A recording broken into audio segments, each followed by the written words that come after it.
The flickering gas lamp cast long, dancing shadows across the cobblestone street, each one a grotesque mimic of my own hurried form. Rain slicked the stones, reflecting the lamp's sickly yellow glow like 1,000 accusing eyes.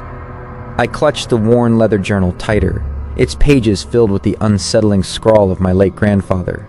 A man whispered to be touched by madness. He'd warned me about the old clock tower, the one that stood silhouetted against the storm-racked sky, its single, rusted hand frozen at 3:17. Never, he'd rasped, his eyes wide and feverish. Never be there when it rings. I dismissed it as the ramblings of a dying man, until I found the journal, filled with detailed accounts of unearthly chimes and figures that moved in the periphery of vision, always at 3:17. The journal spoke of a presence, a heavy, suffocating dread that descended upon the town when the clock tower's bell tolled. Tonight, I was a fool. Driven by a morbid curiosity, I'd found myself drawn to the tower's base, the iron gate creaking ominously in the wind. The rain had intensified, the wind howling like a tormented beast. I glanced at my watch, 3:15. A low, resonant hum began to vibrate through the stones beneath my feet, a sound that seemed to emanate from the very core of the earth. The air grew thick, heavy, and cold, despite the summer storm. I could feel a prickling sensation on my skin, as if I were being watched by 1,000 unseen eyes.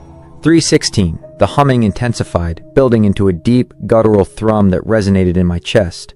The gate rattled violently, as if an unseen force was trying to break free. I could see the clock tower's silhouette against the raging sky, and the frozen hand seemed to pulse with a faint, malevolent light. 3:17. The bell began to toll, a single, deafening clang that echoed through the empty streets, followed by a series of slower, heavier tolls. Each chime seemed to pierce my very soul, filling me with an icy terror that paralyzed me. Then I saw it. In the swirling rain and shadows, figures began to coalesce, shifting shapes that moved with unnatural fluidity. They were tall, gaunt, their forms indistinct, like shadows given substance. Their eyes, though, were unmistakable, glowing pinpricks of crimson light, burning into my very being. They moved toward me, their silent procession a slow, deliberate march. The air crackled with a static energy, and the scent of damp earth and something acrid, like burnt bone, filled my nostrils. I tried to scream, but my voice was lost in the howling wind and the deafening tolls of the bell. I tried to run, but my legs felt like lead. As they drew closer, I could hear a faint whispering chorus, a sound that seemed to come from all directions at once.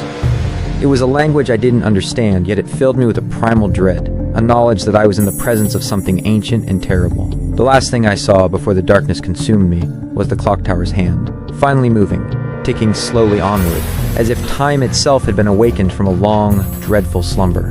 And as it ticked, the whispers grew louder, and the figures reached for me, their crimson eyes burning with an insatiable hunger.